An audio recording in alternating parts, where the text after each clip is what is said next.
C'est la team. Coucou, ça va? Aujourd'hui on est avec Valentine. On va parler d'un sujet un peu global mais qui nous tient toutes les deux à cœur je pense, qui est les maladies sexuelles. Du coup toi de vaginisme et moi d'endométriose et je voulais juste dire que moi on m'a pas encore diagnostiqué parce que c'est un peu long etc mais on y reviendra tout à l'heure. Donc voilà. Ok, bah voilà, moi je suis pas diagnostiquée non plus pour le vaginisme. C'est peut-être une question qui va suivre, je ne sais pas. Exactement. Déjà première question, est-ce que tu peux raconter un peu comment tu t'es rendu compte que tu faisais ça et ça a été quoi tes premiers ressentis par rapport à ça? Bah en gros, j'avais 16 ans, donc évidemment tu commences à avoir tes premiers petits rapports, etc. Donc moi j'étais avec mon mec, c'était mon mec à ce moment-là, quoi, voilà. Et vient le moment où on tente, moi j'avais jamais rien fait avec personne, même pas de prélit, rien. Et donc on fait des petites prélis et tout. Et vient le moment de pénétration, quoi. Et c'est pas rentré. Et moi tout le monde m'avait dit ouais ça fait mal la première fois, ça rentre pas forcément, etc. Donc moi j'étais pas trop dans un truc où je me disais je fais du vaginisme, je savais pas du tout ce que c'était. Je me suis dit bon ça va rentrer une autre fois et tout, etc. Après j'ai commencé à en parler un peu avec mes potes qui étaient en mode non mais en vrai ça fait mal la première fois, c'est dur de rentrer, etc. Sauf que moi vraiment quand on essayait, bah ça ne rentrait juste pas. Et vraiment à un moment il m'a dit ouais... Moi je lui ai dit mais vas-y force un peu voilà. et juste en fait c'est juste que c'était bloqué quoi. Il m'a dit je suis comme si j'étais face à un mur. Donc voilà. Donc d'où la fameuse du mur de Berlin. Du mur de Berlin qu'on a depuis. Mais donc le mur de Berlin était impossible à franchir. Et donc au début ça me frustrait pas trop et petit à petit c'est vrai qu'au bout d'un moment ça commence à te frustrer. Ok. Et à quel moment tu dirais que t'as compris que ta douleur elle était pas normale? Et en fait c'était même pas un problème de douleur. Moi le truc c'est que c'est même pas un problème de douleur parce que j'ai un peu mal mais c'est surtout un truc, ça rentre pas et c'est même pas une douleur qui est pas normale. C'est juste que ça passe pas et ça me fait pas forcément mal. Ça me fait un peu mal, ça me fait un truc désagréable mais j'ai pas mais c'est pas douloureux, c'est juste fermé quoi. Ok.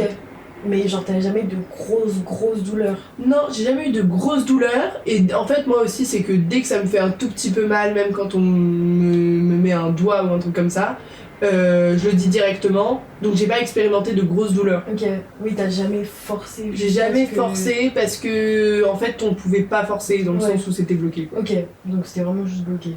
Moi sur l'endométriose, enfin sur la possible endométriose, j'ai eu mes règles hyper tôt, je les ai eues en début 6ème. Et je pense que le premier mois ça m'a pas fait mal. Et après j'ai eu des malaises, des vomissements à répétition, je pouvais pas aller en cours pendant 2 à 3 jours au collège. Et tu sais en plus c'est toujours un peu gênant au collège pour expliquer ça. Parce que déjà les garçons ils sont hyper immatures encore à cette époque-là et entre filles on n'en parle pas tant que ça. Non c'est vrai qu'on parle pas trop des règles en temps. Ouais, et du coup, mais en fait surtout le problème c'est que moi mes copines elles avaient pas encore eu leurs règles. Ah oui, t'as eu des règles en 6ème, c'est pour ça. Bah en gros la plupart de mes copines elles les ont eu genre en 5ème, 4ème. Donc ça veut dire c'était horrible et j'en parlais beaucoup à ma mère qui me disait qu'elle aussi elle avait eu des règles douloureuses et qu'elle comprenait, sauf que c'était pas aussi douloureux que moi. Enfin bon, vraiment je ne peux pas sortir de mon lit, c'est pas possible, on me prescrit des médicaments qui fonctionnent pas, genre du Spasson ou du Doliprane et ça passe pas quoi.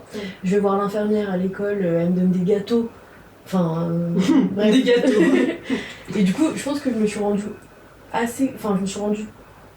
compte assez tôt que c'était pas normal à partir du moment vraiment où je faisais des malaises et que je commençais à venir et que les gens me voyaient en mode non mais arrête, t'abuses, ça fait pas si mal que ça genre.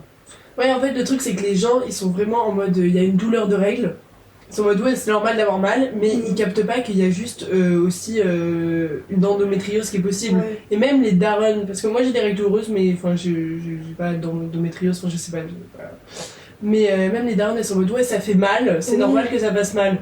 Oui alors que c'est pas normal que ça fasse mal. C'est pas normal que ça fasse autant mal et après c'est peut-être un truc aussi de génération, comme les règles c'était assez tabou, même si ça fait mal bah t'en parles pas quoi et voilà quoi. Mais oui j'ai l'impression qu'on libère plus la parole sur ça et surtout que moi j'étais persuadée que j'étais la seule complètement malade qui avait super mal pendant ses règles etc, mais en parlant Ouais. Je me suis rendu compte qu'en vrai, il y avait plein de filles qui souffraient, il y avait moins de filles qui souffraient pas. Oui, en fait, le truc, c'est que les règles, mais ça, j'ai l'impression que les garçons ne sont pas trop au courant, c'est que c'est vraiment douloureux. Et, et peut-être que nos parents, ils ont eu l'habitude de. Enfin, nos mères ne jamais trop se plaindre des règles. Enfin, moi, j'ai jamais vu ma mère se plaindre des règles quand j'étais petite. Et grave, un truc où t'en parles pas, t'as mal, mais tu penses que tu baxes aussi. Oui, bah c'est ça. Et surtout, je pense qu'il y a un truc avec nos darons aussi, c'est qu'elles ont vécu la grossesse et l'accouchement. Ouais. Et je pense que ça te fait un peu oublier que les règles, ça te nique ta mère Ouais, aussi. c'est ça. C'est que t'as déjà vécu une douleur beaucoup plus grosse, donc. Oui. Et encore, je crois que quand t'as de l'endométriose et quand t'as des règles douloureuses, l'accouchement et la grossesse, ça a à peu près les mêmes douleurs. Enfin, genre, il n'y a pas un décalage entre le niveau de douleur si impressionnant que quand t'as pas de règles douloureuses. Ah oui, en mode comme t'es habitué à la douleur, ça te fait moins mal quand t'accouches ? Ouais. Ouais, Après, ça on va dépend. tenter l'expérience. En vrai, non. On va éviter de tenter, mais. Non, mais en vrai, même ce qui est bien, c'est que par exemple, le vaginisme, moi j'ai commencé à regarder sur TikTok, tout simplement. Le fait que ça rentre pas. Quand ça faisait 4-5 fois qu'on essayait et que ça rentrait pas. Et après, tu découvres le vaginisme. Ou même les règles douloureuses, tu découvres l'endométriose après. Oui. Et parce que on a regardé sur TikTok, mais après, si j'avais pas regardé sur TikTok ou internet, le vaginisme, je n'avais jamais entendu Bien parler sûr de que ça. non, mais comme l'endométriose ou le SPOC, ça s'appelle le SPOC. C'est les ovaires polykystiques. Ouais, exactement. Enfin, c'est des trucs qu'on t'apprend pas à l'école, c'est des trucs que ta mère elle t'apprend pas. Mais c'est tellement méconnu encore. Mais ça, de toute façon, on y reviendra parce que je te poserai des petites questions sur tes expériences médicales avec le vaginisme. C'est génial. Est-ce que tu dirais que le fait d'avoir du vaginisme, ça a modifié ta façon de te voir? Et en particulier, est-ce que ça a modifié un peu tout ton truc de féminité et tout? Ouais, en fait, c'est un peu bizarre parce que avant, ça me dérangeait pas. En fait, quand j'étais avec mon mec, ça me dérangeait pas. Et j'étais satisfaite presque dans les prélis, en fait. Et ça modifiait pas forcément mon truc. Mais après, c'est vrai que quand tu compares avec genre les films ou les trucs comme ça, je parle pas de films porno, je parle de films lambda, là, où tu vois des scènes de sexe, en fait, de pénétration. Et tu te dis, ouais, moi je fais pas ça. Enfin, genre, tu te dis, et après, le truc, c'est que ça altère pas forcément mon truc de féminité parce que je trouve que la pénétration, il y a aussi un truc où t'es un peu un trou, tu vois. Oui. Donc, mais ça altère, ça altère une vision de moi dans le sens où tu te dis que t'es pas. Que t'es coincé un peu. Et que t'es bizarre aussi. Que t'es bizarre, que t'es coincé, et puis même. Ça t'empêche d'avoir des relations avec des hommes où juste tu veux un coup d'un soir et t'as un peu la flemme d'expliquer que tu fais du vaginisme, que machin. Oui, parce que c'est un truc que tu dis un peu dans l'intimité, et donc si c'est un mec que tu connais pas trop. Ouais, c'est ça. Déjà que les hommes que tu connais, je pense que c'est compliqué de leur expliquer parce que c'est compliqué de comprendre quand t'es pas concerné et quand t'as jamais entendu parler de ça. C'est ça. Après, moi, j'ai toujours tombé sur des hommes qui ont capté que c'était un vrai truc et qu'on va forcer. Mais après, il y a aussi un truc qui est malaisant, c'est que quand t'as 19 ans et que tu fais du vaginisme, t'es vierge. Donc, dire aux hommes que t'es vierge, il y a aussi un truc de. Ils ont un peu l'impression que c'est eux qui vont te dévierger. Je sais pas comment dire. Oui. Et du coup, limite, ils te voient comme une petite chose. Oui, un peu dégueulasse, genre ils t'infantilisent de. Voilà, ils sont en mode non, mais t'inquiète pas, prends ton temps. Mais soit c'est moi qui suis un peu tarée, mais j'ai l'impression qu'il y a un petit truc un peu malsain de en fait, t'inquiète pas et tout, ça va bien se passer et peut-être c'est moi qui vais réussir à te décoincer en fait. Oui, et du coup, il y a un peu ce truc. En vrai, on peut en parler maintenant, mais le mythe de la virginité. Ouais, c'est ça. Tu te considères vraiment comme vierge? Bah, en vrai, moi je me considère pas trop comme vierge. Après, en termes de body count, en vrai, c'est 0. En termes de body count, quand les gens te demandent ton body count, tu dois dire 0. Oui, mais sinon, moi, je considère qu'à partir du moment où j'ai des relations sexuelles avec des personnes, je me sens pas comme vierge. Oui, bah oui. Enfin, je veux dire. De toute façon, moi, ça m'a toujours dérangé ce truc de considérer les prélis et même le touchy-toucha, comme on appelle, enfin tout ce qui englobe les prélis, comme pas des relations sexuelles. Parce que, Enfin, Oui. déjà, c'est hyper hétéronormé en vrai, Oui. parce que ça voudrait dire qu'il faut de la pénétration. C'est hyper misogyne, parce que la pénétration, c'est. Enfin, c'est un truc factuellement qui est misogyne. Et je sais plus ce que je voulais dire, mais bref, tout ça pour dire que. Ouais, moi je considère qu'à partir du moment où t'es dans un moment intime avec une personne et que littéralement il touche tes parties intimes, t'es pas Oui. vierge. Et après, enfin, je sais pas, je trouve que la frontière entre vierge et pas vierge, elle se limite à la pénétration. Et c'est un peu bizarre parce que tu peux faire tellement de trucs sans faire de pénétration. Mm. Et aussi tu peux faire, si tu fais que de la pénétration, mais que t'as aucune expérience à part la pénétration en sexe, bah en fait t'es beaucoup moins expérimenté qu'une personne qui a fait toutes sortes de prélis et de touchy-toucha quoi. Non, mais je suis grave d'accord. Et surtout, faut pas oublier que, bah, en vrai, on a toutes des appareils sexuels complètement différents. Qu'il Oui, y a c'est des ça. meufs qui naissent sans hymen, il y en a qui en ont, il y en a pour qui c'est un peu plus compliqué, d'autres pour qui ça passe crème et tout. Enfin, C'est ça. Et c'est que, enfin, les lesbiennes, par exemple, elles ont pas de, enfin, elles ont des pénétrations, mais pas avec pas avec un pénis, quoi, globalement. Et donc, à ce moment-là, on considère que, genre, elles sont vierges. Enfin, Oui. je sais pas. bah, en fait, c'est ça, c'est que la vision de la virginité, moi, je la trouve hyper hétéronormée. Et surtout, je la trouve hyper réductrice, parce que c'est toujours un truc qu'on applique aux femmes, Ouais. jamais aux hommes. Tu vas Ouais. jamais voir un homme et lui dire ah t'es vierge ou pas. Ouais. Enfin plutôt ah t'es puceau C'est ou pas. plutôt, ah, t'es puceau, mais genre, c'est un peu la honte, genre, d'être puceau. Genre en mode, ah, il est puceau et tout, ça renvoie à un truc, genre, il est crado, c'est un nerd, il est puceau, genre. Et, enfin, je sais pas, genre, ça peut être une insulte, genre, ouais, gros puceau. Alors que, tu vas pas dire, enfin, une meuf vierge, c'est plutôt en mode, ah, elle est vierge, Ah, les vierges c'est trop bien. ah, elle se préserve et tout, genre, enfin. Alors que bon, ça n'a rien à voir, et puis moi, je suis vraiment la vierge qui a le plus la dalle du monde, donc bon, je suis pas sans vierge, quoi. Mais du coup ouais donc tu te considères pas comme totalement vierge quoi. Non, après ça peut me faire rire en soirée de dire que j'ai zéro de body count parce Oui. qu'évidemment tu vois la gueule des gens, des mecs ou quoi qui sont en mode ah oui d'accord toi tu fais et moi j'ai déjà menti sur mon body count pour pas avoir ce truc bizarre des gens qui te regardent en Ouais, mode, ah un peu ouais, la tout. pression sociale de Ouais, genre, ouais. t'as 19 ans, t'as jamais fait ça de ta vie genre. Ouais, c'est ça, ils sont en mode. Une fois j'ai menti, j'ai dit que j'avais un, le mec était en mode. Ah oui, toi tu fais l'amour, tu ne baisses pas et tout. Je te Non mais ça aussi j'en parlerai dans mon livre mais Ouais. la distinction de termes Ouais, et puis même, enfin, en vrai, le body count ça veut rien dire. Enfin, tu peux avoir 60 de body count comme 10 et ça ne veut rien dire sur toi, ça veut rien dire sur personne. Je sais pas, c'est un peu ridicule, je trouve, et qu'il y a encore beaucoup de pression par rapport à ça. on est en train de déconstruire tous les tabous de la société sur la sexualité, j'adore. Non mais je suis bien d'accord, le body count de toute façon. Et encore une fois, ça a été créé dans une démarche misogyne quoi. Oui.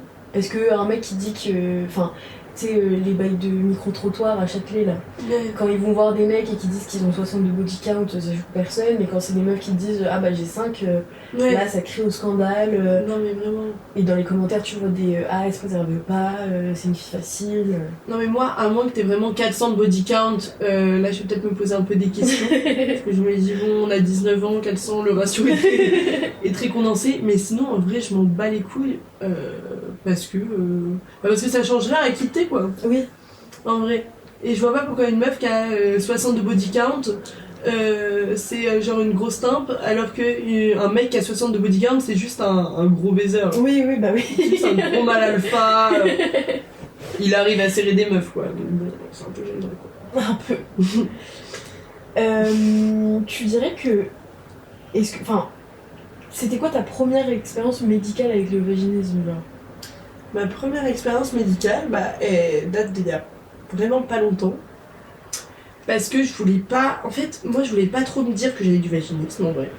Je préférais me dire, non, mais ça va se débloquer, c'est bon, ça marche pas avec lui, ça marchera avec quelqu'un d'autre, etc. Ok, donc ça, c'est la période de tes 16 ans jusqu'à maintenant. Voilà. En gros, jusqu'à il y a à peu près 6 mois. J'étais vraiment en mode, ça va se débloquer avec quelqu'un d'autre, et j'avais testé que avec cette personne-là. Donc après, on s'est séparés, etc. Et moi, j'étais en mode, bon... Je dis que j'ai du vaginisme, mais en vrai, je sais pas trop. Je préfère me dire en vrai au fond de moi que ça va rentrer avec quelqu'un d'autre, que c'est pas grave, etc. Et mon expérience médicale, ça a été qu'à un moment, j'ai essayé avec quelqu'un d'autre, ça rentrait pas du tout. Alors que j'avais vraiment l'impression d'avoir une vraie relation avec. Du coup, je me suis dit, je vais aller voir une gynécologue. Et je vais lui raconter tout ça, toute ma petite vie. Et donc là, vraiment super gentille, c'était bien. une femme jeune, trop sympa et tout. Et elle m'a dit que c'était très fréquent, que voilà, que c'est pas forcément physique, enfin que ça peut être plusieurs choses, etc. Et donc elle m'a touchée globalement. Elle m'a fait un palpé, je sais pas comment on dit. Et après, elle m'a mis un appareil énormissime. Voilà, elle m'a pénétré avec un appareil énormissime. Et moi, quand j'ai vu l'appareil, je lui ai dit non mais ça rentrera pas et tout, c'est pas possible. Enfin, j'ai la ref, je vois la taille, je sais que ça rentrera pas. Je me dis t'inquiète pas, détends-toi, etc. Et en fait, elle a réussi à me rentrer tout le truc. Ça m'a fait une douleur, par contre, de malade mentale. Oui. J'avais l'impression littéralement que j'allais déféquer sur la table. Parce que ça a appuyé, en fait, je sais pas comment dire, ça a appuyé, un peu comme quand on a nos règles Oui. et qu'on a envie d'aller aux toilettes. Et ben là, ça a appuyé pareil. Et je me suis dit, c'est horrible, je vais faire caca sur la table, c'est horrible. Et moi, je n'osais rien lui dire. Et je lui disais pas stop et tout. Elle me disait, dis-moi si ça fait mal. Mais un peu comme une meuf avec un ego surdimensionné, je voulais pas lui dire que j'avais mal. Est-ce que c'est parce que t'avais honte ou parce que vraiment tu voulais genre pousser tes limites pour voir? Bah, en fait, comme elle m'avait dit que physiquement ça pouvait rentrer, je me suis dit, je vais essayer quand même et tout. Et en plus, j'avais pas envie de lui dire non, on arrête et tout parce que je voulais tester quand même en vrai. Ouais, c'est un peu ça. C'est que je voulais essayer. Et donc, elle a réussi à mettre tout le truc. Ok. Voilà, ça m'a fait une douleur de ouf. Après, elle l'a enlevé. À chaque fois qu'elle reculait un peu, j'étais en mode ah. Et après, elle m'a dit en vrai, Valentine, il n'y a aucun problème physique. Là, ça s'est ouvert. Et d'ailleurs, je me sentais ouverte, je sais pas comment dire. Et elle m'a dit donc, c'est un truc psychologique. Ok. Et tu l'as bien vécu ce rendez-vous? Et je l'ai très bien vécu ce rendez-vous. À part le fait de payer 80 balles, mais bon, c'était pas grave. Et après, j'étais toute contente parce que j'allais voir mon pain et je me sentais complètement ouverte. Et je marchais dans la rue, par contre, ouverte, mais bien ouverte, genre j'avais mal à marcher dans la rue. Et j'étais en mode, il va falloir tester maintenant que c'est ouvert. Mais on n'a pas fait ça, mais bref, c'est dommage. Mais je l'ai bien vécu, sauf le fait qu'elle me dise que c'était psychologique. Parce que du coup, bah, ça me laisse avec un. Oui. Le problème, il n'est pas concret, quoi. Voilà, le problème, c'est surtout que moi j'ai pas vécu de trauma par rapport à ça. Oui. J'ai pas. Je me suis sentie relativement en confiance avec les personnes. Enfin, même pas relativement, j'étais en confiance avec les personnes avec qui j'étais. Oui. Après, souvent on me dit, ouais, c'est pas la bonne personne, mais enfin. S'il faut qu'il y ait une seule personne sur 8 millions qui peut me pénétrer, ça va être compliqué à un moment. Enfin, 8 milliards, pardon. Voilà, donc je suis restée un peu sans réponse. Ok, et bah, j'ai deux trucs sur lesquels je veux grave revenir. Déjà, est-ce que tu penses que tu peux définir un peu ce que c'est le vaginisme à nos auditeurs? Comme ça, tu distingues vraiment le vaginisme entre guillemets psychologique et le vaginisme physique. Ok, bah en vrai, moi je suis pas une pro, hein. Mais en gros, le vaginisme, c'est juste tes muscles qui se contractent de manière involontaire. C'est ton périnée ou pas? Je pense que c'est ton périnée, ouais. Ok. Enfin, en fait, moi, on m'a prescrit des séances de toucher pelvien. Ouais. Donc, c'est peut-être pas. En fait, juste quand tu commences à insérer quelque chose, ça va se contracter. Et souvent, c'est lié à des traumatismes ou des trucs, des gens, on a voulu leur mettre quelque chose, et c'est complètement inconscient. C'est-à-dire que ça se contracte et tu ne peux rien faire, c'est juste contracté, et plus tu vas penser au fait de le décontracter, plus ça va se contracter. Donc voilà, et puis ça peut être physique, alors si c'est physique, bah. C'est peut-être un trop gros, un hymen trop épais. Voilà, du coup t'es trop serré, enfin après vraiment j'ai aucun terme pro, je sais pas. C'est complètement ok, c'est le but du podcast. Mais en tout cas, pour le truc psychologique, bah, c'est juste que ça se contracte et au moindre truc qu'on te met dedans, après ça peut dépendre de la taille, de tout ça, mais tes muscles se contractent et tu peux rien faire, globalement. Et je définis vite fait ce que c'est l'endométriose. Ah, ça c'est chaud de ouf aussi à définir. Mais en gros, c'est dans la muqueuse utérine, t'as des espèces de boues d'endomètre. Je sais pas exactement ce que c'est, mais c'est ça qui cause de l'endométriose. Et en gros, c'est extra utérine. Ouais. Enfin, c'est en plus de ton utérus, enfin, ce qui ne devrait pas être là, et c'est dû à une malformation. Et ça peut te provoquer des kystes. Il y a d'autres maladies qui peuvent être provoquées par l'endométriose. Mais tu peux devenir plus avoir d'enfants et tout, non? Ouais, tu peux devenir devenir stérile, t'as souvent des problèmes hormonaux.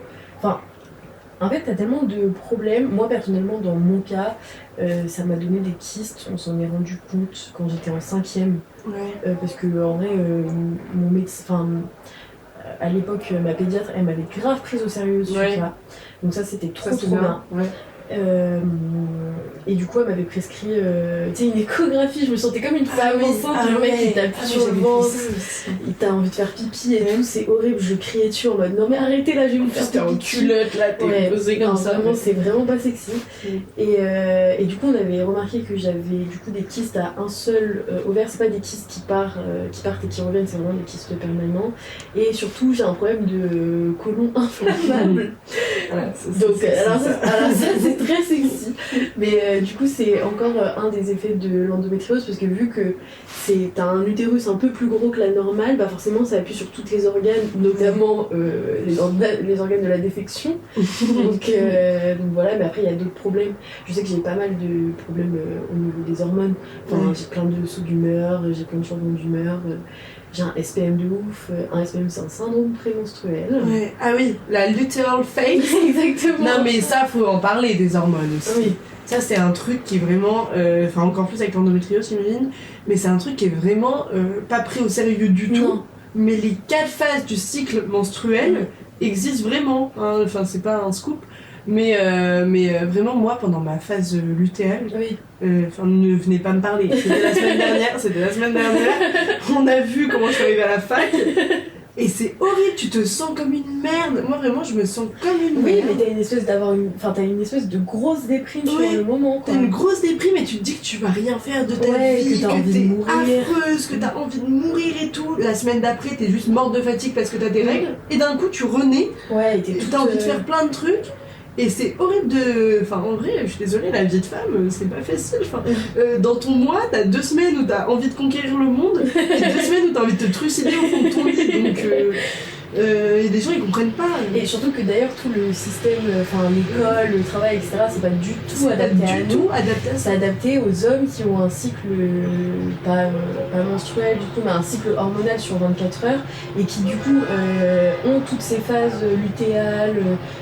Pas d'ovulation, mais je sais pas comment ça s'appelle. Ils fabriquent leurs spermatozoïdes dans leur petite couille. Exactement. Sur une seule journée, alors que nous, c'est environ sur 27 jours à peu près. Je crois que c'est le cycle moyen d'une femme. Donc, ouais, c'est compliqué. Et surtout, moi, je trouve que ce qui est encore plus compliqué, c'est vraiment d'en parler. Oui. Et c'est de là que vient tout ce truc de ouais, les femmes elles sont hystériques, les femmes elles sont déraisonnables. Parce qu'en fait, on a tellement caché la voix des femmes sur ça et le fait que, on médicalisait pas assez ce problème-là, qu'on disait juste non, mais c'est parce que c'est le deuxième sexe, donc forcément elles sont plus déraisonnables, c'est pour ça qu'elles peuvent pas atteindre ces postes, c'est pour ça qu'aujourd'hui on a des inégalités salariales. Mais c'est ça. Et c'est que, en fait, moi j'ai 2 takes là-dessus. J'en ai un où je me dis il faut écouter ces phases-là et du coup par exemple pendant que t'es dans ta phase lutéale, tu prends pas de grosses décisions ou quoi parce que tu sais que t'es en down, tu sais que t'es en down et que tu vas pas apprendre, enfin que t'es pas rationnel en soi parce que enfin c'est même pas une histoire d'être pas rationnel, c'est une histoire que t'es dans ta phase où t'es pas bien. Mais après j'ai un autre take où je me dis qu'il faut pas se laisser avoir par nos hormones, enfin genre pas se stopper, enfin reconnaître que ça existe et faire attention à nous, mais pas se stopper non plus dans ce qu'on construit et genre juste essayer d'adapter, genre par exemple si tu fais du sport, t'en fais un peu moins dans ta phase lutéale mais après tu reprends plus après quoi. Oui, et à la limite t'adaptes tes séances. C'est ça. Et puis même la façon dont on fait du sport aujourd'hui, c'est une façon hyper masculine de faire du sport, genre c'est pas du tout des exercices qui sont adaptés aux femmes. Mais sur la take de s'adapter et tout, je sais que moi à chaque fois je suis en mode bon, là je sais que dans une semaine j'ai ma phase lutéale et tout, vas-y j'y vais en mode j'essaye de contrer le truc. Sauf qu'en fait t'arrives sur le moment, t'as juste envie de crever. Et tu sais pas pourquoi. Et à chaque fois c'est la même chose, à chaque fois t'en ressors et t'es là en mode bon bah en fait c'était mes hormones. Mais ça. sur le moment... Sur le moment tu doutes, tu te dis c'est pas que ça, tu te dis il y a un autre truc. il y a un truc que j'ai mal fait, il y a un truc je suis pas bien. Et même moi, il y a un truc, c'est que je me trouve vraiment moche. Oui. Genre, je me trouve affreuse. Et du coup, t'es là, t'es dans ton lit, tu fais rien de ta journée.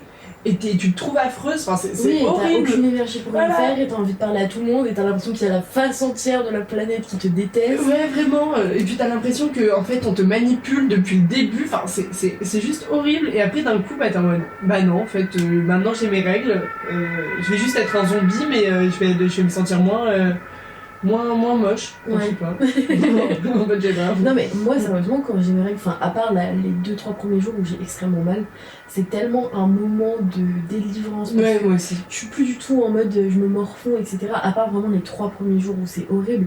Mais après je suis en mode putain trop bien, je suis... Ouais, en vrai, moi dans ma phase lutéale, j'attends les règles. En fait, je suis juste en mode j'attends les règles, j'espère que ça va vite arriver, comme ça je vais sortir de ce trou. Ouais, et après je sais que j'ai 2 semaines où je suis super énergique, c'est ça. Où tout ira mieux dans ma vie et où je vais pouvoir faire plein de choses, etc. Genre. Voilà, et après d'un coup tu vas retomber dans oui, non mais en fait c'est un cercle vicieux, c'est insupportable. mais voilà, je trouvais ça trop intéressant d'en parler. Deuxième truc sur lequel je voulais parler par rapport au vaginisme, c'est le mythe un peu de la première fois. On a déjà commencé à en parler, mais toi, est-ce que t'as une take un peu sur le mythe de la première fois? Comment t'appréhendes le truc? Est-ce que pour toi il y a vraiment un truc de oui, sa première fois, faut que ça soit symbolique, ou alors en vrai sa première fois on s'en fout? En vrai, quand j'étais plus jeune, j'avais envie que ma première fois, je sais pas, j'avais un peu ce truc dans ma tête de il faut que la première fois c'est un peu sacré. Enfin après ça c'est ce que nous dit beaucoup la société, genre la première fois c'est le truc. Mais en fait maintenant je m'en fous. Et je me dis que c'est peut-être à cause justement de ce mythe de la première fois que qu'on a plus tendance à faire du vaginisme ou à mal le vivre, parce qu'on met beaucoup d'attentes dans la première fois. Il faut que ça se passe bien, il faut qu'on reste avec la personne, une fois qu'on est en confiance, on fait notre première fois avec, etc. Faut qu'on l'aime, etc. Faut l'aimer vraiment, sinon ça va mal se passer. Enfin, n'importe quoi, en somme. Et maintenant, juste, je m'en fous de la première fois. Enfin, je sais qu'une fois que je l'aurai fait, je serai... Enfin, ce qu'on va appeler la première fois la pénétration, non ? Oui. Qu'une fois que je l'aurai fait, je serai juste contente parce que je pourrai le refaire et tester un nouveau truc, en fait, débloquer un nouveau niveau. Mais là, j'ai plus du tout une vision de faut que ce soit avec la personne que j'aime, etc. Et tu considères que t'as fait ta première fois ou pas? En vrai, oui. Oui. En vrai, je considère que oui, j'ai fait ma première fois, et je considère que à chaque fois que j'ai fait des bails avec quelqu'un, c'était différent à chaque fois, et vraiment rien à voir en fait. Oui. Genre vraiment ça n'avait rien à voir, et que la première fois n'était pas forcément la meilleure, que j'ai préférée, parce que quand t'es vraiment bien avec quelqu'un ou que tu l'aimes vraiment bien, c'est différent. Je trouve rien que les prélices, ça n'a rien à voir avec... Donc pour moi la première fois c'est plutôt la première fois à chaque fois avec une personne différente. Ok. Qui reste marquée dans mon cerveau. Ouais, je vois ce que tu veux dire. Moi, de toute façon, j'ai toujours dit que fallait tester sans, entre guillemets, sentiment et avec, pour se rendre compte qu'il y a une différence. Il y a des gens qui préfèrent sans, il y a des gens qui préfèrent avec. C'est hyper subjectif en fait, mais l'important, je pense, et je parle surtout pour les meufs, les mecs, on s'en fout, mais c'est surtout de le faire avec quelqu'un qui vous respecte, que ça soit votre mec ou juste un plan cul ou juste un coup d'un soir ou quoi. Je trouve que c'est hyper important de se sentir respecté, de se sentir valorisé et surtout hyper entendu. Parce que toi tu le disais, ton vaginisme, c'est un peu compliqué d'en parler. Un truc tout con, mais sans forcément parler de pathologie ou de problème au sens médical, mais juste ce que vous aimez vous. C'est important d'en parler et du coup c'est important de se sentir à l'aise avec la personne, que ce soit votre mec ou pas. C'est pour ça que je trouve que le mythe de la première fois c'est un peu... C'est ça, mais c'est un peu la daube, mais... Après moi j'ai eu la chance de... Enfin en fait j'ai eu 2 relations et j'ai eu après des gens avec qui j'ai fait des bails comme ça. Et à chaque fois j'ai été très bien considérée. Enfin très bien, enfin genre normal quoi en vrai, le minimum en vrai. C'est le minimum, globalement, mais genre ça ne s'est jamais mal passé. Et à chaque fois c'était des trucs différents, et en fait je me suis rendu compte, parce qu'avant ça me frustrait pas ce problème de vaginisme, et c'est quand j'ai aimé ou j'ai eu l'impression que j'aimais vraiment quelqu'un qu'en fait ce qui me manquait c'était que j'avais envie de faire fusion avec la personne. Ça fait un peu taré là, mais j'avais vraiment envie, en fait, parce que quand quand tu fais des bails avec un mec comme ça, moi j'ai juste envie d'avoir du plaisir, de recevoir du plaisir, pas forcément d'en donner d'ailleurs. J'ai juste envie de recevoir un maximum de plaisir par cet homme que je trouve très frais. Mais là, j'aimais vraiment la personne et j'avais envie de faire qu'un. Je ne sais pas comment expliquer. Et c'est pour ça que c'est vraiment différent, je trouve. Et que c'est pour ça que j'ai plus pris au sérieux mon problème de vaginisme et que j'avais envie de le résoudre beaucoup plus, quoi. Oui, je capte. Et est-ce que tu dirais que là, le fait d'être, entre guillemets, dans des relations avec des hommes que t'apprécies particulièrement ou envers qui t'as vraiment des sentiments, ça te déstresse un peu sur ton truc de vaginisme ou pas? Non, je trouve que ça fait l'inverse, curieusement. Ah ouais? Parce que ça te frustre de pas pouvoir le faire avec cette personne que t'aimes. Ok. Parce que moi, mon ex, j'aimais bien, mais c'était pas non plus, voilà. En espérant qu'il tombe jamais sur toi. Il ne tombera pas, il est occupé à faire des prods. Non mais en vrai, voilà, et du coup j'avais pas envie de faire qu'un avec lui, j'avais pas envie, j'avais envie de recevoir du plaisir, de lui en donner, que ce soit sympa, mais j'avais pas envie d'un truc, voilà. Alors que là, quand t'aimes vraiment la personne, t'as envie quoi, t'as la dalle quoi, et t'as envie de faire qu'un, de faire un câlin énorme genre. Ok, je capte. Et du coup, t'es pas stressée par le fait que lui, enfin que toi tu puisses ressentir de la frustration, que lui puisse ressentir aussi de la frustration, qui n'est pas légitime bien sûr, mais malheureusement certains hommes peuvent ressentir ça. Genre t'as pas du tout ce stress lié à ça, tu penses?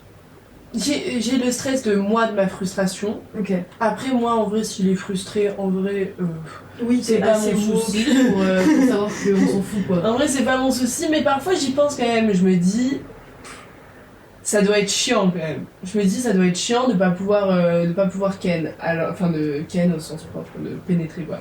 Mais après, je me dis, en vrai, lui, il m'a jamais rien dit là-dessus. Oui. Il m'a toujours dit qu'il s'en foutait éperdument. Donc je relativise. Mais comme moi ça me frustre, je me dis ça peut frustrer la personne en face aussi. Mais du moment qu'elle m'en parle pas et qu'elle me frustre pas, ça va. Ok, je capte. Parce que ouais, je comprends qu'un homme puisse être frustré aussi par le fait de pas pouvoir pénétrer quoi. Mais moi je trouve que tout ce truc de la pénétration et tout, et de toute façon on aime trop en discuter de ça, mais c'est tellement à cause du porno. Les hommes se sont fait monter le cerveau par le porno et malheureusement trop jeunes pour comprendre que c'était pas forcément vrai, et que en fait on a tellement imaginé les relations sexuelles et même les relations amoureuses comme des scènes porno qui sont hyper misogynes, hyper violentes, pas du tout réalistes, que je trouve que ça fucked up la plupart des mentalités et surtout les mentalités d'hommes. Ouais, et les mentalités d'hommes qui se voient que par le prisme de la pénétration quoi. C'est ça. Comme si c'était le seul truc qui pouvait donner un max de plaisir, alors qu'il y a plein de trucs hyper intimes hors pénétration qui font plaisir aux deux et qui procurent du plaisir aux deux. Parce qu'en vrai, enfin du coup je parle de mon expérience personnelle, mais la pénétration c'est bien, c'est pas le meilleur truc, c'est pas le truc qui donne le plus de plaisir. Enfin, je sais pas, déjà ça doit donner du plaisir aux hommes quoi. Bah, je pense que ça leur donne beaucoup plus de plaisir à eux qu'à nous quoi. Mais surtout, enfin je sais pas. Je parle pas de mon mec actuel, mais je parle des anciennes relations. Mais il n'y avait pas forcément de proximité pendant le truc, c'était hyper détaché. Enfin, vraiment, en fait, t'as l'impression d'être un sextoys de ouf. Ouais, c'est vrai. Et c'est horrible parce que t'es hyper instrumentalisé, t'es un peu objectifié. Genre. En fait, t'es un peu un trou, globalement. Et mais en plus, moi, je pense même un truc, c'est que la pénétration, en fait, les hommes, ils pensent que c'est le mieux, mais je suis sûre qu'il y a des trucs qui leur font beaucoup plus plaisir. Et qui juste ils se confortent dans cette idée de la pénétration à tout prix, alors que ça ne fait ni le max de plaisir aux femmes ni le max de plaisir aux hommes. Oui, mais moi je pense que ça vient aussi du fait qu'on a associé genre dès le départ l'acte sexuel comme l'acte de procréation. Exactement, de procréation, et que du coup ça passe entre guillemets forcément par la pénétration et qu'on se cantonne à ça. En fait il y a tellement de biais qui ont niqué le truc que ça a rendu le truc hyper nul et hyper misogyne quoi. Ouais c'est ça, et puis enfin, je sais pas, la pénétration, moi je comprends pas comment si le clitoris est à l'extérieur, comment tu veux que ce soit le truc qui te donne le max de plaisir. Enfin, non. Et c'est comme tout le mythe du point G à l'intérieur, enfin dans le vagin. Enfin, ok, peut-être qu'on a un point G, mais il y a des meufs qui ressentent beaucoup plus de plaisir à l'extérieur, il y a des meufs qui Enfin, je sais pas, il y a des meufs qui arrivent même pas à se toucher, qui ne ressentent aucun plaisir par rapport à ça. Il y a des gens qui sont beaucoup plus anal. Enfin, non, mais le mythe du point G, ça vraiment j'en parlerai dans mon livre.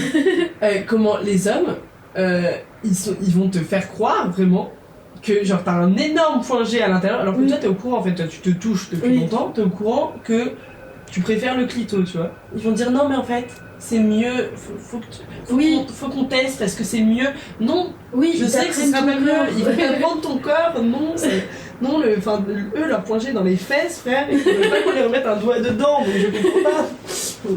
Non, mais enfin, sérieusement. Oui, mais le truc de doigt dans le cul, c'est vraiment un truc de gros homme toxique qui a du mal avec sa masculinité. Alors qu'il y a tellement de trucs à tester en vrai. Enfin, je dis pas que demain je vais me mettre un doigt dans le cul à un mec, pick up à lui qui me dit ça.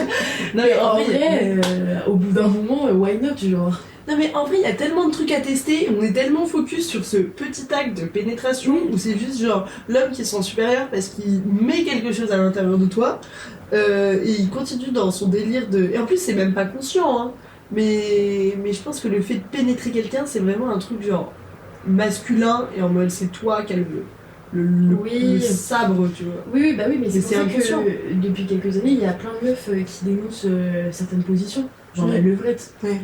La levrette c'est hyper rabaissant en vrai. Bah ouais mais après tu peux kiffer aussi. Oui non mais si t'as réussi à déconstruire le truc et que tu l'abordes pas en mode quand t'es une femme tu l'abordes pas en mode putain il me rabaisse j'aime trop. En vrai si tu veux que la levrette ça soit ta position préférée j'en ai rien à foutre tu vois. Mais il faut que tu le déconstruises en mode bon bah c'est ma position préférée parce que ah bah tiens ça touche pile le point qui me fait plaisir quoi. Ouais et puis même il y a un truc aussi. C'est genre les trucs de soumission, enfin pas de soumission mais genre qui est supérieur dans l'autre pendant le rapport oui quoi. Top voilà. Au bottom quoi. Et en mode les hommes à la fois ils adorent être, enfin genre je sais pas dans leur inconscient ils sont en mode c'est moi le grand chef du moment quoi. Mais d'un autre côté il y a une espèce de petite fétichisation des femmes qui vont genre des gros girls. Non mais tu vois c'est en mode ouais ils ont pris le pouvoir et tout enfin. C'est n'importe... Enfin, je sais pas comment dire. Oui, alors qu'un homme qui fait ça en temps normal, on va pas se dire putain il prend le pouvoir, non, il baisse juste normalement quoi. Ouais. C'est pas genre il est trop un dieu du sexe et tout, alors que là c'est vraiment genre cette femme, elle a pris le pouvoir sur moi. Enfin, ça prend des délires, alors que c'est juste... je sais pas, genre... juste des positions différentes et normalement t'as pas de rapport de hiérarchie dans une relation sexuelle je pense. Et puis je trouve ça tellement beaucoup plus intime les prélis, genre je trouve que c'est... Enfin je sais pas, il y a un côté plus mignon, il y a moins un côté gros dégueulasse. Mais puis après en vrai ça dépend des hommes parce que personnellement pour avoir fait... de la pénétration avec des hommes qui étaient tout sauf respectueux et des hommes qui l'étaient énormément, bah en fait ça dépend grave de comment la personne te considère en face aussi. Oui c'est ça, est-ce qu'elle a envie de juste d'avoir un rapport sexuel, parce qu'en fait on est très égoïste dans nos rapports sexuels quand on n'aime pas la personne. Oui. Mais que ce soit la femme ou l'homme, enfin après les hommes comme ils prennent le dessus, évidemment ils sont encore plus égoïstes. Et que voilà, mais même moi je sais que quand je vais avoir une relation comme ça complètement passagère avec quelqu'un, je vais vraiment pas chercher à lui donner du plaisir. Évidemment je vais le respecter, mais je vais pas chercher, enfin je vais pas être là en mode vas-y fais-moi ça, mais je vais pas chercher à lui donner beaucoup de plaisir, alors que quand t'aimes vraiment la personne, t'as tellement envie de lui donner du plaisir, limite ça t'excite plus qu'il ait du plaisir que toi t'en aies. C'est un truc mutuel quoi. Voilà. Revenons sur le vaginisme et l'endométriose du coup. Est-ce que t'as déjà eu l'impression qu'on minimisait ta douleur ou pas? Et surtout parce que t'es une femme ou parce que c'est du vaginisme? Ouais, non, moi on a beaucoup minimisé mon truc de vaginisme. En mode ça va passer, c'est dans ta tête, c'est pas la bonne personne. Moi ce truc de c'est pas la bonne personne, en vrai ça m'énerve. Parce que oui. Comment ça, il y a une seule personne, enfin normalement tu peux faire avec qui tu veux, du moment que la personne te met en sécurité, en confiance quoi. Donc il y a le truc de c'est pas la personne tout le temps, donc je trouve que ça minimise un peu le truc, parce que ça veut dire que c'est juste une histoire de personne et pas une histoire de moi quoi.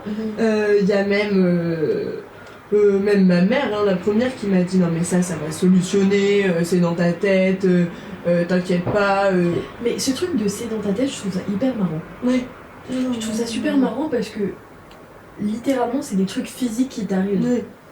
Donc si c'était que dans ta tête, j'ai pas envie de dire que ça serait simple, mais ça serait beaucoup plus simple. Donc les gens ils sont en mode oui donc. Ouais, non mais les gens ils voient le truc en mode j'abuse quoi. Je suis dans l'abus. Même ma grande sœur qui pourtant est super bienveillante m'a dit t'as essayé d'écarter des jambes. Enfin oui. Merci, j'ai pas fermé les jambes quand on a essayé. Enfin, en fait j'ai l'impression que soit on me voit comme une personne complètement inexpérimentée qui a pas débloqué le truc mais ça va venir, ou qui a peur d'avoir mal, ou des trucs comme ça. Et j'ai l'impression que les gens ne se rendent pas compte que vraiment, c'est un problème que tu n'arrives pas à gérer. Et oui. c'est juste... je sais pas, c'est juste un problème comme ça. Moi je sais que, enfin encore une fois sur l'endométriose, les gens m'ont souvent dit ouais t'abuses, ça doit pas faire si mal que ça. Moins des meufs en vrai, parce que la plupart de mes copines depuis toujours elles ont toujours eu des règles hyper douloureuses, surtout des mecs, un peu parfois de la part de ma mère, genre quand je suis vraiment au bout du rouleau et qu'elle me dit non mais t'inquiète, enfin non, pas quand je suis au bout du rouleau en fait justement, quand je lui dis ouais je pense que j'ai un problème très grave honnêtement, genre c'est pas normal, et qu'elle me dit et qu'elle est tellement stressée qu'elle va minimiser ma douleur en disant non mais je pense pas, je pense que c'est un peu dans ta tête, tu verras dans 10 ans la douleur elle va s'estomper.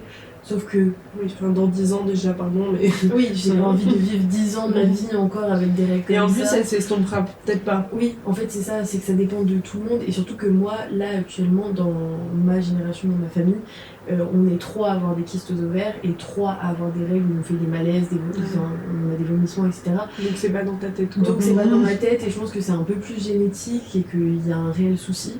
Après je sais que pour l'instant, faut que je fasse mes examens.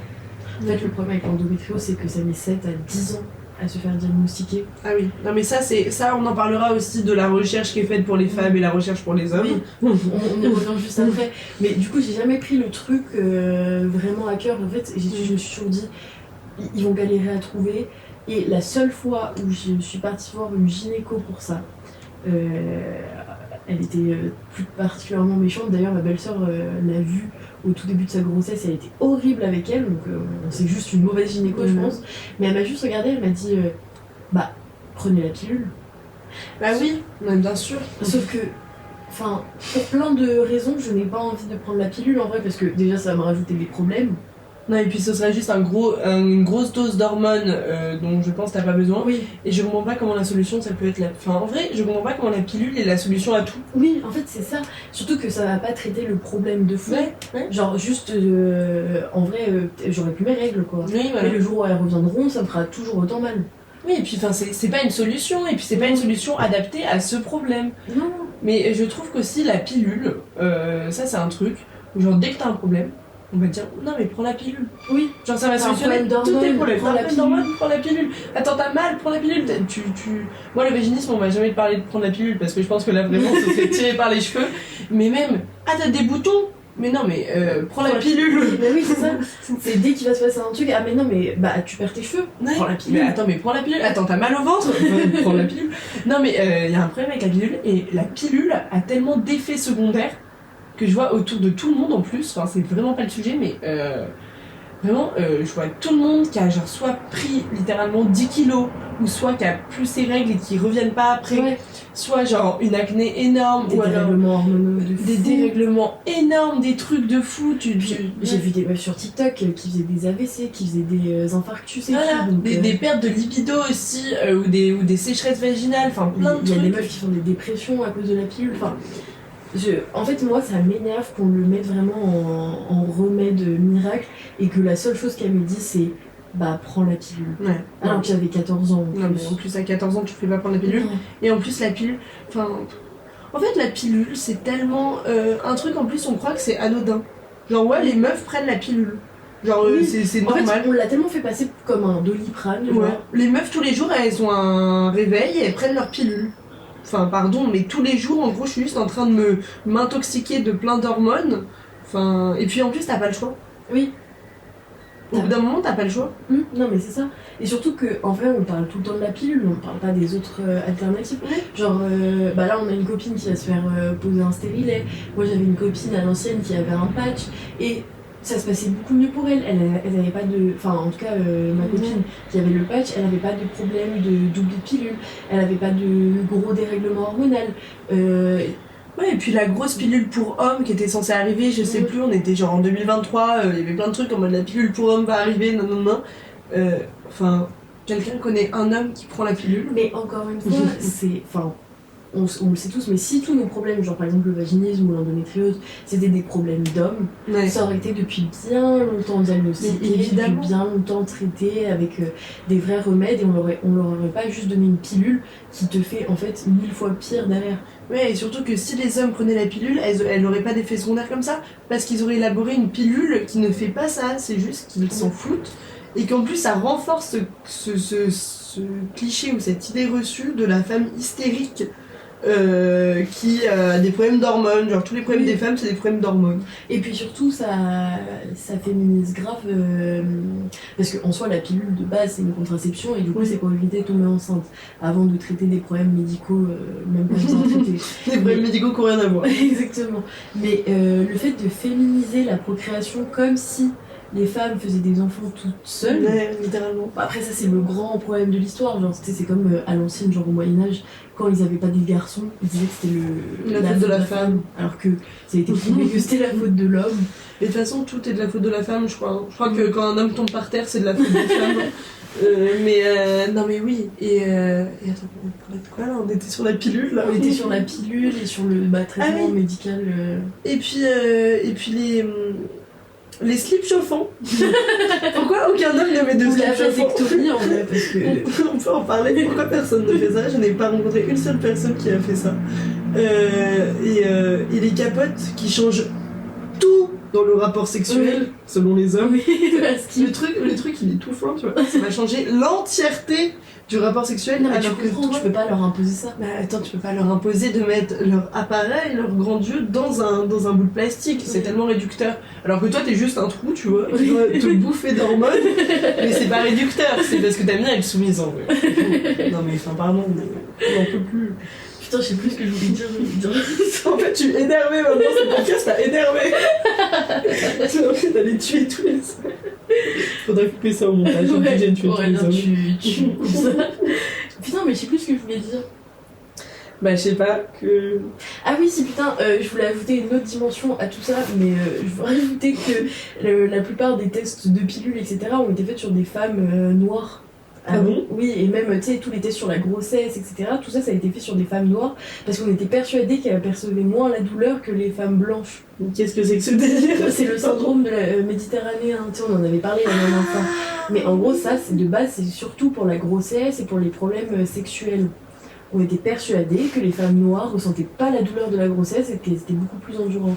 Bref, tout ça pour dire qu'il y a tellement de misogynie et beaucoup de racisme en plus. De racisme en plus et de misogynie noire au sein des problèmes, enfin au sein de l'institution médicale, en tout cas sexuelle et surtout gynécologique.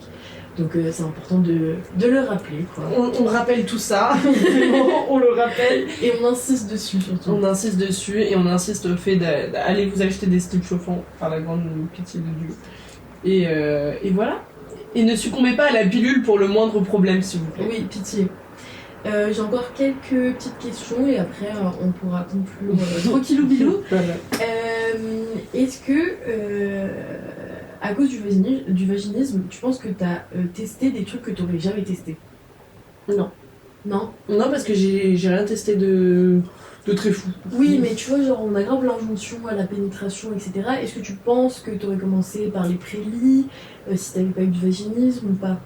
Oui. Okay. Oui, je pense, parce que j'ai commencé par les prélis avant de savoir que je faisais du vaginisme, de toute façon.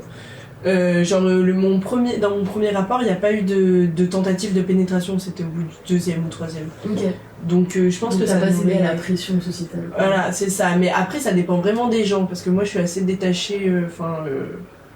J'ai pas trop de peur.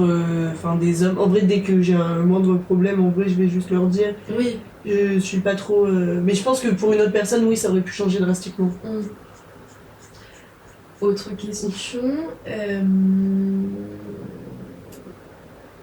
En vrai, on en a déjà un peu parlé, mais comment tu déconstruis totalement ton sentiment de, pas de bizarrerie, mais tu vois, genre, du fait, enfin, de te sentir un peu bizarre par rapport aux normes, etc.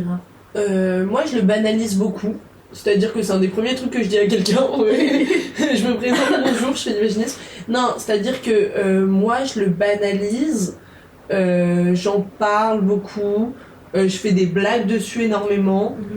Et ça m'aide à pas me sentir bizarre un peu. Enfin, j'ai dit bizarre, mais je voulais pas dire que t'étais bizarre. Mais Ouais, non, tu l'as je un peu sais. décrit comme Non, mais, ça. non, mais tu te sens, en vrai, tu te sens un peu bizarre quand même. Mm. Tu te sens un peu bizarre, mais moi je le dédramatise beaucoup. Je reste au fond de moi persuadée que ça va s'arrêter.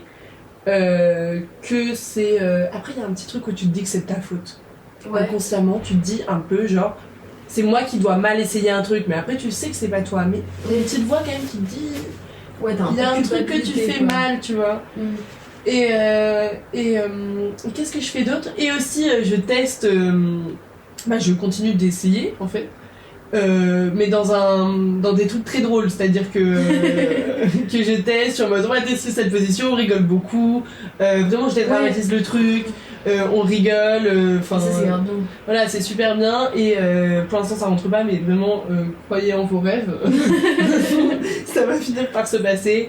Et je dédramatise de ouf, on rigole beaucoup là-dessus, avec le mec que je fréquente, on rigole beaucoup et tout, on teste plein de trucs, on s'amuse beaucoup, et voilà, et je pense que ça va finir par partir une fois que j'aurai tout à fait je sais pas, régler les trucs que la gynéco m'a dit de régler, mais c'est pas quoi du coup, mais Ouais, je pense que moi, c'est à peu près pareil que toi. En vrai, le fait d'en parler, ça m'aide beaucoup. ouais. Le fait de maintenant plus avoir honte d'en parler au médecin, ça m'aide aussi énormément. Parce que maintenant, du coup, je suis chez un généraliste, je suis plus du tout chez ma pédiatre qui me suivait depuis un mois. Donc, forcément, de passer de ma pédiatre d'enfance à un généraliste, en plus, qui plus est homme, pendant un moment, ça a été un peu compliqué de lui parler de ça. Et maintenant, en vrai, je lui en parle. Il m'a prescrit des petits examens à faire. Il me dit quoi faire comme super mélange de médicaments pour que ça passe. Et puis même en parler avec mes copines, me rendre compte que j'ai les mêmes symptômes que certaines meufs. Le voir sur les réseaux sociaux, ça m'aide beaucoup. Ouais, ça aide beaucoup. Les témoignages, ça m'aide beaucoup, beaucoup. Le fait que là, le 28 mars dernier, c'était la journée contre l'endométriose. Voir des gens lutter pour ça, voir qu'il y a des chercheuses, enfin, je dis chercheuses parce que je pense que c'est plus des femmes que des hommes, qui essayent vraiment de faire des vrais travaux sur l'endométriose et de faire avancer la recherche.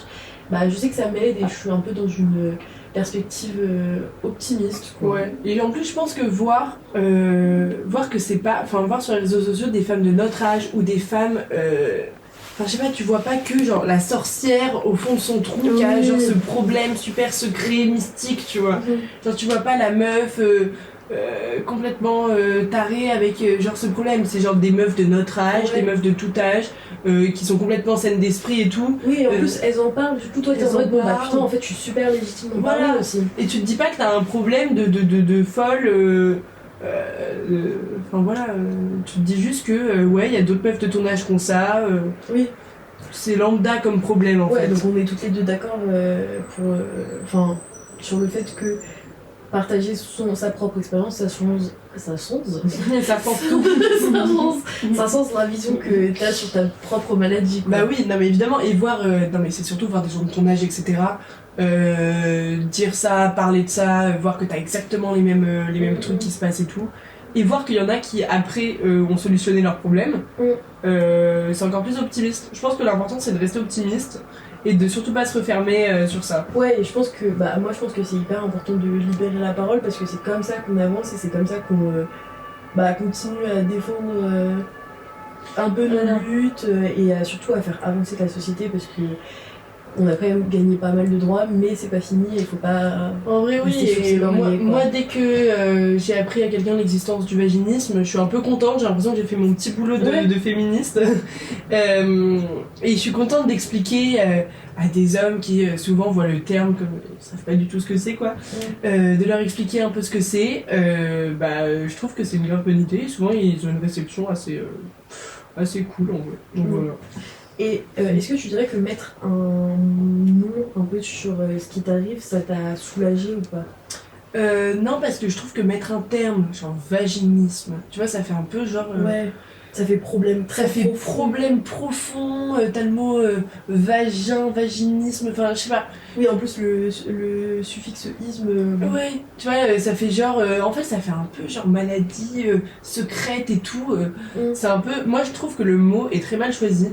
Après, j'ai pas trop d'idées à vous proposer. C'est un problème un peu sémantique. Voilà, il y a un problème sémantique avec le mot vaginisme. Donc, mettre un mot dessus, pourquoi pas.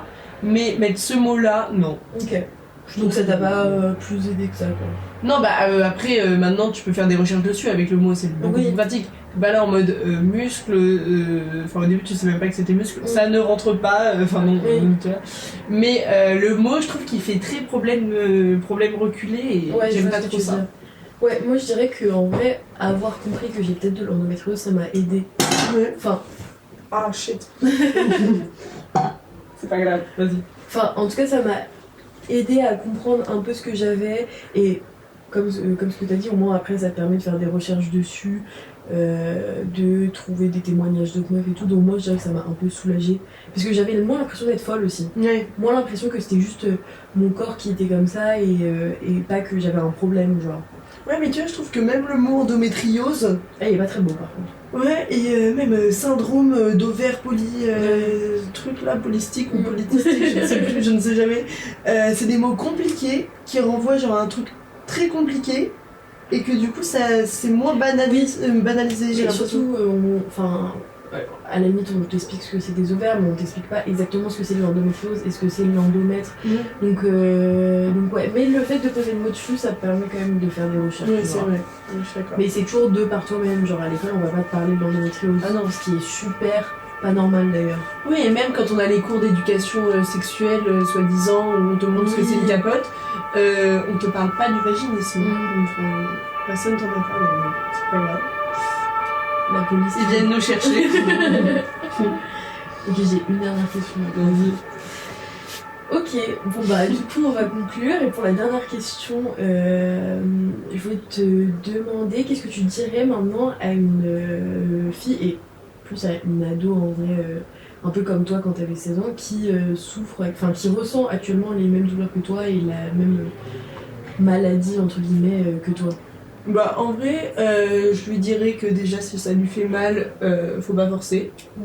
Parce que moi on m'a beaucoup dit ouais, si t'as un petit peu mal à un moment, force, ça va passer. En vrai, si tu te sens vraiment de forcer, force, mais t'es pas obligé de forcer. Dès que t'as mal, voilà, dis quand t'as mal, parle-en avec la personne en face de toi, banalise le truc avec eux. Et parle-en à tes parents, fais des recherches. Je dis pas un truc, une to-do list. La pauvre meuf, elle est là, elle doit réviser son brevet, elle a une to-do list à faire. Va vite chez la gynéco. Oui. Et une bonne gynéco. Plutôt une femme, jeune. Regardez bien les avis. Voilà. Regarde bien, va sur Doctolib, regarde tous les avis. Une meuf trop sympa et tout, voilà. Sois à l'aise ce jour-là, lave-toi bien avant parce que sinon tu vas être gênée. Voilà. Parce qu'elle va te tripoter partout. Et surtout, dis-toi que c'est pas insoluble. Que c'est sûr que c'est soluble. Et puis te dis pas que c'est une histoire de personne. Si t'es pas en confiance, oui, c'est une histoire de personne. Mais si t'es en confiance, ça va se régler tout seul. Plus tu vas dédramatiser là-dessus, plus ça va se régler. Voilà. C'est des belles paroles. Je rajouterais juste, ouais, faut vraiment libérer la parole. Ouais. Et vous n'êtes pas tout seul, que ce soit pour n'importe quelle maladie féminine, sexuelle, etc. On n'est jamais toute seule et on est plein dans le même cas. Et libérer la parole, c'est bon. Voilà, et nous on est là. Si exactement. Si vous voulez, on vous met nos Insta dans la description du podcast. Bisous.